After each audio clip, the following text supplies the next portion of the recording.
Hi all, ಎಲ್ಲರಿಗೂ ನಮಸ್ಕಾರ. Welcome back to my channel sans life style. ಇವತ್ತಿನ ವಿಡಿಯೋಲಿ ಎಲೆಕೋಸಿನ ಪಲ್ಯನ ಹೇಗೆ ಮಾಡೋದಂತ ತಿಳಿಸ್ಕೊಟ್ಟಿದ್ದೀನಿ.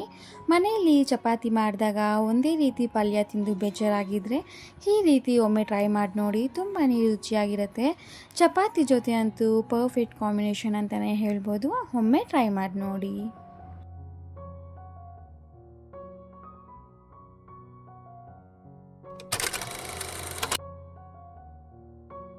ಮೊದಲಿಗೆ ಇಲ್ಲಿ ನಾನು ಅರ್ಧ ಕೆ ಜಿ ಆಗುವಷ್ಟು ಎಲೆಕೋಸನ್ನ ಸಣ್ಣಕ್ಕೆ ಉದ್ದಕ್ಕೆ ಈ ರೀತಿ ಕಟ್ ಮಾಡಿಕೊಂಡು ಸೈಡ್ಗೆ ಎತ್ತಿಕೊಂಡಿದ್ದೀನಿ. ಹಾಗೆ 1 ಟೇಬಲ್ ಸ್ಪೂನ್ ಉದ್ದಿನಬೇಳೆ, ಸ್ವಲ್ಪ ಹಸಿ ಕೊಬ್ಬರಿ, ಕರಿಬೇವಿನ ಸೊಪ್ಪು, ಹಸಿಮೆಣಸಿನ್ಕಾಯಿ, ಹಾಗೆ ಕಡಲೆಬೇಳೆ ಮತ್ತು ಸಣ್ಣಕ್ಕೆ ಉದ್ದಕ್ಕೆ ಹೆಚ್ಚಿರೋ ಈರುಳ್ಳಿನ ಸೈಡ್ಗೆ ಎತ್ತಿಕೊಂಡಿದ್ದೀನಿ. ಈಗ ಒಂದು ಕಡಾಯಿ ಬಿಸಿಯಾದ ನಂತರ ಅದಕ್ಕೆ ಒಂದು 4 ಟೇಬಲ್ ಸ್ಪೂನ್ ಎಣ್ಣೆನ ಹಾಕಿ, ಎಣ್ಣೆ ಕಾದ ನಂತರ 1/2 ಟೇಬಲ್ ಸ್ಪೂನ್ ಸಾಸಿವೆನ ಹಾಕಿ, ಸಾಸಿವೆ ಸಿಡಿದ ನಂತರ ಇದಕ್ಕೆ ನಾನು ಉದ್ದಿನಬೇಳೆ ಮತ್ತು ಕಡಲೆಬೇಳೆನ ಸೇರಿಸಿ ಅದು ಕಲರ್ ಚೇಂಜ್ ಆಗೋವರೆಗೂ ನಾವು ಒಮ್ಮೆ ಫ್ರೈ ಮಾಡಿ, ಹಾಗೆ ಸಣ್ಣಗೆ ಉದ್ದಕ್ಕೆ ಹೆಚ್ಚಿರೋ ಈರುಳ್ಳಿನ ಸಹ ಹಾಕ್ಕೊಂಡು, ಹಾಗೆ ಸ್ವಲ್ಪ ಕರಿಬೇವಿನ ಸೊಪ್ಪನ್ನ ಹಾಕ್ಕೊಂಡು ಒಮ್ಮೆ ನಾವು ಮಿಕ್ಸ್ ಮಾಡಿ ಇದನ್ನು ನಾವು ಕಲರ್ ಚೇಂಜ್ ಆಗೋವರೆಗೂ ಬಿಡಬೇಕಾಗುತ್ತೆ.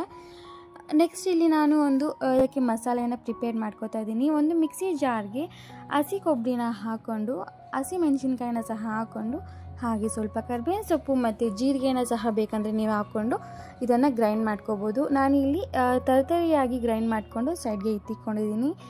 ಈಗ ಇಲ್ಲಿ ನೀವು ನೋಡ್ಬೋದು ಈರುಳ್ಳಿ ಎಲ್ಲ ಲೈಟಾಗಿ ಕಲರ್ ಚೇಂಜ್ ಆಗಿದೆ ಅಲ್ವಾ. ಈಗ ಇಲ್ಲಿ ನಾನು ರುಚಿಗೆ ತಕ್ಕಷ್ಟು ಉಪ್ಪು ಹಾಗೆ ಸ್ವಲ್ಪ ಅರಿಶಿನ ಪುಡಿ ಹಾಕ್ಕೊಂಡು ಒಮ್ಮೆ ಚೆನ್ನಾಗಿ ಮಿಕ್ಸ್ ಮಾಡ್ಕೋತಾ ಇದ್ದೀನಿ. ಈಗ ಇದಕ್ಕೆ ಫಸ್ಟೇ ಕಟ್ ಮಾಡಿಕೊಂಡಿರುವಂಥ ಕ್ಯಾಬೇಜ್ನ ಸಹ ನಾನಿಲ್ಲಿ ಸೇರಿಸ್ತಾ ಇದ್ದೀನಿ. ಇದನ್ನೆಲ್ಲ ಚೆನ್ನಾಗಿ ನಾವು ನಿಧಾನಕ್ಕೆ ಮಿಕ್ಸ್ ಮಾಡ್ಕೋಬೇಕಾಗುತ್ತೆ. ಈ ಕ್ಯಾಬೇಜು ಎಣ್ಣೆಯಲ್ಲಿ ಒಂದು ಅರ್ಧ ಭಾಗ ಆದರೂ ಬೇಯಬೇಕಾಗುತ್ತೆ. ಈ ರೀತಿ ಚೆನ್ನಾಗಿ ಮಿಕ್ಸ್ ಮಾಡಿಕೊಂಡು ನಾವು ಫ್ರೈ ಮಾಡ್ಕೋಬೇಕಾಗತ್ತೆ. ಕ್ಯಾಬೇಜ್ ಬೇಯೋಕ್ಕೆ ನೀರಿನ ಅವಶ್ಯಕತೆ ಇರಲ್ಲ. ಕ್ಯಾಬೇಜಲ್ಲಿ ಸ್ವಲ್ಪ ನೀರಿನ ಅಂಶ ಇರೋ ಕಾರಣ ಅದರಲ್ಲಿ ಚೆನ್ನಾಗಿ ಬೇಯುತ್ತೆ. ಮೀಡಿಯಮ್ ಫ್ಲೇಮಲ್ಲಿ ಇಟ್ಕೊಂಡು ಒಂದು 3 ನಿಮಿಷ ಕಾಲ ನಾವು ಇದನ್ನು ಫ್ರೈ ಮಾಡ್ಕೋಬೇಕಾಗತ್ತೆ. ಒಂದು ಲಿಡ್ ಇದ್ದರೆ ಕ್ಲೋಸ್ ಮಾಡಿಕೊಂಡು ಅಟ್ಲೀಸ್ಟ್ ಒಂದು 5 ನಿಮಿಷ ನಾವು ಬೇಯಿಸ್ಕೊಂಡ್ರೆ ಸಾಕು. ಆಗಾಗ ನಾವು ಇದನ್ನು ಕೈ ಆಡಿಸ್ತಾ ಇರಬೇಕು, ಯಾಕಂದರೆ ತಳ ಹಿಡಿಯೋ ಚಾನ್ಸಸ್ ಇರುತ್ತೆ. ಆದ್ದರಿಂದ ನಾವು ಇದನ್ನು ಆಗಾಗ ಕೈ ಆಡಿಸ್ತಾ ಇರಬೇಕಾಗುತ್ತೆ. ಗೈಸ್, ಚಪಾತಿಗೆ, ಪೂರಿ ಜೊತೆಗೆ, ಇಲ್ಲ ಮನೆಯಲ್ಲಿ ಚಿಕ್ಕ ಪುಟ್ಟ ಫಂಕ್ಷನ್ಸ್ ಮಾಡಿದಾಗ ಒಂದು ಸೈಡ್ ಡಿಶಾಗಿ ಸಹ ನಾವು ಇದನ್ನು ಮಾಡ್ಕೋಬೋದು. ತುಂಬ ಸುಲಭವಾಗಿ ಕಡಿಮೆ ಸಮಯದಲ್ಲಿ ನಾವು ಈ ಪಲ್ಯನ ಮಾಡ್ಕೋಬೋದು ಅಂತಲೇ ಹೇಳ್ಬೋದು. ಈಗ ಇದನ್ನು ನಾನು ಇನ್ನೊಮ್ಮೆ ಮಿಕ್ಸ್ ಮಾಡಿಕೊಂಡು, ಹಾಗಲೇ ನಾವು ಒಂದು ಮಸಾಲೆನ ರುಬ್ಬಿ ಇಟ್ಕೊಂಡಿದ್ವಲ್ಲ ಅದನ್ನು ಸಹ ನಾನಿಲ್ಲಿ ಸೇರಿಸ್ತಾ ಇದ್ದೀನಿ. ಹಾಗೆ ಕೊತ್ತಂಬರಿ ಸೊಪ್ಪನ್ನ ಸಹ ಹಾಕ್ಕೊಂಡು ಲೋ ಫ್ಲೇಮಲ್ಲಿ ಇಟ್ಕೊಂಡು ನಾವು ಇದನ್ನು ಬೇಯಿಸ್ಕೋಬೇಕಾಗುತ್ತೆ. ಅಟ್ಲೀಸ್ಟ್ ಒಂದು 3 ನಿಮಿಷ ಕಾಲ ನಾವು ಇದನ್ನು ಲೋ ಫ್ಲೇಮಲ್ಲಿ ಇಟ್ಕೊಂಡು ಫ್ರೈ ಮಾಡ್ಕೋಬೇಕು. ಹೈ ಫ್ಲೇಮೆಲ್ಲ ಇಕ್ಕಕ್ಕೆ ಹೋಗಬೇಡಿ, ತಳ ಹಿಡಿಯೋ ಚಾನ್ಸಸ್ ಇರುತ್ತೆ. ಆದಷ್ಟು ಲೋ ಫ್ಲೇಮಲ್ಲಿ ಇಟ್ಕೊಂಡು ಇದನ್ನು ನಾವು ಚೆನ್ನಾಗಿ ಬೇಯಿಸ್ಕೋಬೇಕಾಗುತ್ತೆ.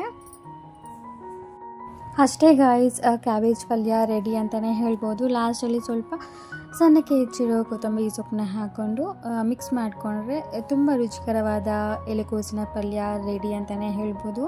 ನಾನಿವತ್ತು ಈ ಪಲ್ಯನ ಚಪಾತಿ ಜೊತೆ ಸರ್ವ್ ಮಾಡ್ಕೋತಾ ಇದ್ದೆ. ತುಂಬಾ ಚೆನ್ನಾಗಿತ್ತು ಅಂತಲೇ ಹೇಳ್ಬೋದು.